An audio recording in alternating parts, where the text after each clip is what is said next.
இங்க ஒரு வேலைக்காரி என்ன பண்றானா, நல்லா ஒரு பெரிய சைஸ் ஊசியில மயக்க மருந்து எடுத்து அதை ஒரு வாட்டர் மெலன்ல போடுறா. அப்படி போட்டவா அதுக்கப்புறம் இந்த வாட்டர் மெலன் எடுத்துட்டு போயிட்டு வீட்டுல இருக்கவங்களுக்கு சர்வ் பண்றா. ஆக்சுவலா இங்க பாத்தீங்கன்னா ஒரு சின்னதா பார்ட்டி மாதிரி நடந்துட்டு இருக்கு போல. சோ இப்போ இந்த பார்ட்டிக்கு வந்தவங்க இதை தெரியாம அந்த கோசப்பழத்தை சாப்பிட்டு எல்லாரும் மட்டையாயிறாங்க. சோ இப்படி இவங்களை மட்டை பண்ணதுக்கு அப்புறம் என்ன பண்றானா, எல்லாரும் மட்டை ஆயிட்டாங்கன்னு சொல்லிட்டு ஒரு டைம் செக் பண்ணி பார்த்துட்டு அதுக்கப்புறம் ஆட்டையை போறதுக்காக உடனே இவளோட பார்ட்னர் கால் பண்ணி வர வச்சிடறா. அப்படி வந்தவன், என்னமா எல்லாம் ஓகே தானே, எவனையும் நீ மிஸ் பண்ணல அப்படின்னு மாதிரி கேட்கும்போது, இல்ல எவனையும் மிஸ் பண்ணல, எல்லாத்தையும் மட்டை பண்ணிட்டேன் அப்படின்னு சொல்லிட்டு சொல்ல, சரி வா எல்லாத்தையும் உருவலாம் அப்படின்னு சொல்லிட்டு என்ன பண்றாங்கன்னா, இவங்கிட்ட இருக்க போனு, பர்ஸ், வாட்ச், ஜுவல்லரின்னு சொல்லிட்டு எல்லாத்தையும் உருவிட்டு அதுக்கப்புறம் இவன் என்ன கேட்கறானா, ஆமா இந்த வீட்டுல எங்க பீரோ இருக்கு அப்படின்னு மாதிரி கேட்கறான்.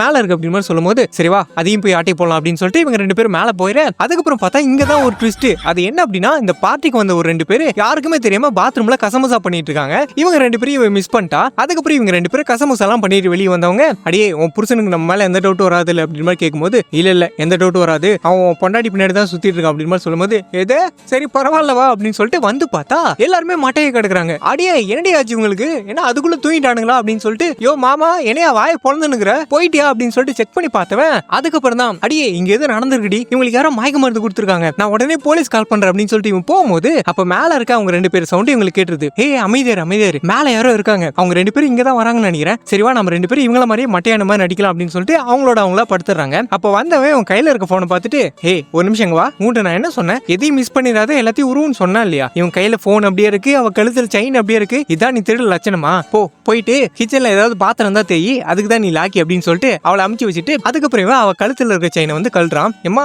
என்னமா நீ மருதமலைக்கு மாலை போடுற மாதிரி இவ்வளவு பெரிய செயின் போட்டிருக்க அப்படின்னு சொல்லிட்டு அவ கழுத்துல இருக்க செயினை கழட்டிட்டு இருக்கும் போது அப்ப பக்கத்துல படுத்திருக்கவன் என்ன பண்ணானா, நைஸா ஒரு செயின் ஒன்னு எடுத்து இவனுக்கு தெரியாம இவன் பின் பாக்கெட்ல போடுறான். அப்ப கிச்சனுக்கு போனவன் திரும்ப வந்து இவன் பின்னாடி இருக்க செயினை பார்த்துட்டு, ஹே என்ன எனக்கு தெரியாம நீ தனியா வேற அடிச்சிட்டு இருக்கியா, நம்ம என்னடா பேசிக்கிட்டோம், நம்மளோட அக்ரிமெண்ட் என்ன, யாரும் எதையும் மறைக்க கூடாது, எல்லாத்தையும் ஆட்டை போட்டு ஆளுக்கு பத்தியே பிரிச்சுக்கலாம்னு சொன்னியா இல்லையா, இப்ப என்னடானா நீ தனியா வேற எனக்கு தெரியாம ஆட்டை போட்டு இருக்க, இல்ல இதெல்லாம் வேலைக்கு ஆகுது, இப்பயே பங்கு பிரி அப்படின்னு சொல்லிட்டு அவ பேக புடிச்சு இழுக்க ஆரம்பிச்சிரா. அப்படி இழுத்துட்டு இருக்கும் போது அப்ப கீழே படுத்திருக்கவங்க என்ன பண்றாங்கன்னா, அப்படி நைஸா இவங்களை புடிச்சு தள்ளி விட்டு இவங்க மேல ஏரியாவுக்கு வந்து இவங்க கை கால் எல்லாத்தையுமே லாக் பண்ணிடுறாங்க. அப்படி லாக் பண்ணிட்டு உடனே போலீஸ் கால் பண்ணி வர வச்சிடறாங்க.